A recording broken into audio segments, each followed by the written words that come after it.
Muito bem, meus amigos, nós estamos conversando aqui, como disse na gira, em off, com o Felipe Conceição e vai vendo como é que as coisas funcionam no futebol para que um time seja vencedor e esteja na situação que o América está. Lembrando que ontem, eu fiquei num nervo danado, porque eu torço muito para o América, não há a menor dúvida disso. Quero que o América esteja sempre bem, porque é importante para Minas Gerais acima de tudo.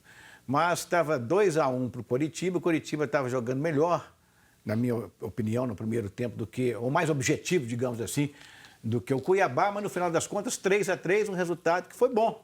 Melhor do que um pontuar. Se bem que o Coritiba, se pontuasse, o Cuiabá seria melhor. O empate foi bom. Empate foi bom, é verdade. Ninguém reclamou. Né? Então, antes de falarmos do jogo de hoje, do Atlético contra a Chapecoense, pergunta importante do nosso Felipe Minta. Felipe, hoje a gente vê como joga o América. O que mudou do Felipe Conceição de Botafogo, de Macaé, para o Felipe Conceição do América? Qual foi o grau de evolução, especificamente, da sua carreira? Eu acho que tudo tem o seu momento, né? Lógico que eu mudei e muito, evoluí muitas coisas, experiência com outros treinadores. Eu passei 2 anos de auxiliar do Jair. Eu passei um período pequeno com o Ricardo Gomes ainda no Botafogo, passei com o Adilson, com o Ricardo Drubsky, com o Givanildo. Então, tudo isso passei na base do Botafogo 3 anos como treinador, que também ali te dá tempo e vários jogos para você ir desenvolvendo a sua maneira, suas ideias, maneira de treinar, suas ideias. Então, com certeza, hoje eu sou um melhor treinador do que ano passado, quando assumi o Botafogo, e quero ser melhor ano que vem do que esse ano. Muito bem, meus amigos. Vamos falar um pouco do Atlético e da Chapecoense. Eu vou perguntar até para o Felipe Conceição, claro que ele é um técnico, etc. Né? Um time que vem como quase o último colocado. A Chapecoense é o último, não, né? Não, é penúltimo. O penúltimo, né? Todo desfalcado. Enfrenta um Atlético que, embora não venha bem, é cheio de jogadores respeitados. Qual é o comportamento inicial do time? Fechado, para não levar gol e depois, se der, vai lá na frente? Depende do que o treinador, com pouco tempo que o Marquinhos Santos tem, está construindo, né? O América, desde o início, eu procurei construir uma maneira de jogar com confiança e que buscasse a vitória em todos os lugares que a gente foi. Então, independente da tabela, foi até uma das coisas que eu comentei com os atletas na primeira preleção, que a gente esquecesse a tabela e jogasse para ganhar. Mas aí vai de cada treinador, o que ele está construindo, a dificuldade que ele está tendo de escalar a equipe principal e a estratégia que ele tem para o jogo. Lógico que hoje o Atlético é favorito. Você tem um Atlético já pronto? Já tem a escala, etc.? Não deve fugir muito do Atlético que enfrentou o São Paulo, né? O Wagner Mancini vai ter a volta do Elias, que deve voltar ao time titular. O Di Santo ficou fora dos últimos treinamentos, mas também deve jogar. Então deve ser aquele Atlético mais parecido com o que enfrentou o São Paulo, com o Hever de primeiro homem de meio campo, mais uma vez. Deve voltar para a zaga. Cleiton, Patrick, Cleiton, Guga, Hever, Igor Rabelo e Fábio Santos. Natan, Elias, Casares, Otero, com Luan e o Di Santo. O Di Santo não treinou ontem, né? De repente, mas o que falaram é que ele não treinou simplesmente poupado, fazendo trabalhos internos. Acho que há dúvidas e o Mancini vai definir esse time mesmo lá mais tarde. 6h30, uma hora antes da partida, mas a tendência, ele já definiu, mas a tendência é o Hever voltar para a zaga no lugar do Leonardo Silva e o Elias voltando para o meu. O Elias que não deve ficar no Atlético ano que vem. Exatamente. Muito bem, então vamos ver o que disse hoje na sua entrevista coletiva o Natan, que cresceu de produção, tem mostrado no futebol, no mínimo, razoavelmente bom. Põe aí. Cada jogo, quando você veste uma camisa grande como a do Atlético, cada jogo você tem que encarar como uma decisão, né? Sabemos que no jogo passado deixamos a desejar um pouco, mas agora o foco total é na Chapecoense e vamos tentar fazer o que conseguimos fazer contra o Santos. Eu sei que dentro de casa, com o apoio da torcida, o nosso time é muito forte. O contexto é um pouco diferente, só que a gente vai ter que jogar do mesmo jeito que a gente jogou contra o Santos. Toda hora buscando gol, começando o jogo já fazendo a bola longa e tentando, desde o primeiro minuto, procurar o gol, que nem a gente fez contra o Santos. Esse daí é o nosso pensamento e, se Deus quiser, vai dar tudo certo. Eu espero que a gente consiga fazer o mesmo jogo que a gente fez contra o Santos, né? Acho que aquele jogo ali mostrou o que é o Atlético, o que é a força do Atlético junto com a torcida. E é isso que a gente tem que garantir, pelo menos, é todo mundo da raça, da vida, que o resultado vem como consequência. Bom, se jogar aquele mesmo futebol que jogou contra o São Paulo, teoricamente, dá para vencer sim a Chapecoense. Mas que foi bom futebol, não foi não. Não, o jogo foi sonolento. O Atlético não apresentou nada no jogo contra o time do São Paulo. Começou a cercar o time de São Paulo, tentar segurar, sair nos contra-ataques, mas não foi legal, não. Agora, a torcida está acreditando, né, Mita? A torcida já tem mais de 18 mil ingressos vendidos. Deve chegar a 19 mil, né? A torcida do Atlético sempre abraça o time, principalmente nos momentos difíceis. Gosta de ver a equipe jogando dentro do Independência. Hoje, contra um adversário que está lá embaixo na tabela, já é virtual rebaixado do Campeonato Brasileiro. Então, o Atlético tem que ir para cima. E com o apoio da torcida, não tenho dúvidas que o Atlético vai buscar a vitória desde o início do jogo.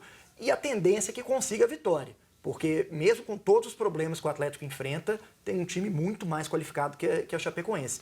Como a Adilson falou que é difícil o Elias ficar no Atlético, o Natan também acho que já vai se desenhando uma saída, né? O Atlético, a torcida pede muito uma renovação no elenco do Atlético, mas tem vários jogadores que têm contratos longos. Dois que têm contratos que vão se encerrar são o Elias e o Natan. Talvez aí já são dois jogadores que estão com um pezinho fora do Atlético. Eu pegando até um gancho que você está falando aí em questão de renovação no Atlético, o que não me desce, e há muitos atleticanos que conversam comigo, Raposos, Nova Lima, na região metropolitana, como é que você faz uma renovação de um time sem ter um treinador definido? O Rui Costa, mais o presidente do Atlético, é que estão fazendo a renovação para o ano que vem. Ou não querem falar que o Wagner Mancini será o treinador do Atlético para 2020, para não criar uma crise, porque o torcedor não quer o Wagner Mancini como treinador do Atlético. Como é que você faz essa renovação? Com o diretor de futebol e com o presidente? E o treinador que vier? Como é que fica nessa situação? Complicado. Está complicado. Complicado. Até tem que tomar um rumo, porque se não tomar um rumo interessante, definitivo, importante, vai sofrer mais do que esse ano, vai sofrer lá no ano que vem. E o escambo não pode ser de qualquer jeito. Escambo não. Deixa eu agradecer aqui, antes que eu esqueça, ao nosso amigo Daniel, lá do América, ao Estevão, que está aqui acompanhando o Felipe. E seu nome, querida? Paula. E a Paulinha também, que está aqui, dando aquela força para a moçada americana. Isso é muito importante. Obrigado a todos pelo carinho com o programa e com o Orlando Augusto. O Felipe Conceição, em que momento que você passou a dormir? Chegar em casa e posso dormir porque agora nós vamos embora. Ainda não cheguei a esse momento, não. Faltam 7 rodadas e lógico que o obstáculo agora é outro, né? Briga pelo acesso. É uma coisa muito mais positiva do que você brigar para não cair. Mas continuo com poucas horas de sono porque o objetivo é grande e o clube merece. Então a gente está aí trabalhando bastante para que a gente alcance nosso sonho maior, que é o acesso. Deixa eu fazer uma pergunta. Você perdeu o Paulão. Eu fiquei preocupado com isso.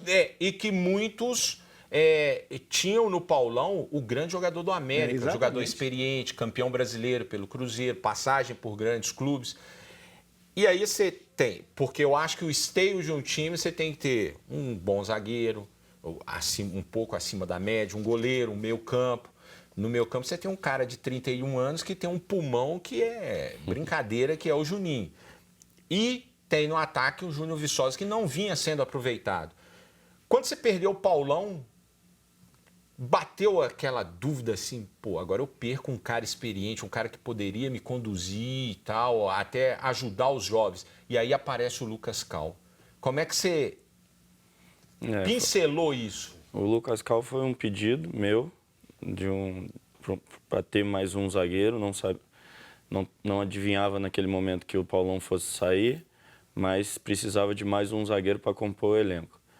Mas lá a gente perdeu o Paulão para outro clube, mas perde por suspensão, perde por lesão. E, por outro lado, que é o lado positivo, a gente demonstra a força do coletivo e do trabalho, né? Porque nós trabalhamos muito no dia a dia para que todos fiquem bem, para que todos tenham condição de jogar. E aí você vê vários meninos estreando esse ano comigo, mesmo nessa fase de sair do rebaixamento, de ter que tirar o time da parte de baixo da tabela, você colocar os meninos para jogar. Já utilizei, acho que 90% do elenco nessa trajetória, e curta trajetória. Então, eu fico feliz porque uma peça não é o que faz a diferença hoje no América. É o coletivo e o trabalho. E outra coisa, até aproveitando aqui, todo mundo falava do Zé Ricardo. Aí me aparece o Flávio. Hoje... Dor de cabeça boa pro treinador não, hoje. Pois é. São não, mas aí o pessoal fica... Atletas. A gente até comenta, pô, o Zé Ricardo poderia ser um jogador que está saindo em breve para outro clube, essa coisa toda. Aí aparece o Flávio. E aí eu te parabenizo também, essa questão, a questão do coletivo. O treinador não reclamar, ó, jogador tal tá saindo, vou ficar lamentando, não. O que tá lá tá pedindo passagem também. Muito bem. Você está sendo penalizado, viu, Felipe Minto? A sua pergunta está sempre ficando para o outro bloco, mas o tempo está passando. Eu quero mandar outro recado importante. Todos os recados que eu falo com vocês aqui, quando eu converso com vocês, é muito importante isso. Eu quero indicar para vocês a Chico Sá Veículos, que tem 30 anos de mercado. Aceita seu usado na troca. Divide a entrada em até 12 vezes nos cartões de crédito. Chico Sá Veículos fica na Avenida Francisco Sá, número 700, no bairro Prado, Belo Horizonte, evidentemente. Acesse o site www.chicosá.com.br ou ligue para lá, 3371-2501, 3371-2501. A primeira parcela você vai pagar só depois de 45 dias que você já estiver lá no seu busão, ó, para baixo, para cima, com a namorada, com a esposa, com o filho, passeando, tá bom? Chico Sá Veículos, não precisa ficar andando para lá, para cá, porque lá você com certeza vai encontrar o carro que você sonha, o carro que você quer. Rápido intervalo. Na volta, Cruzeiro e muito mais de América. Cruzeiro e Botafogo. É amanhã. Fique ligado.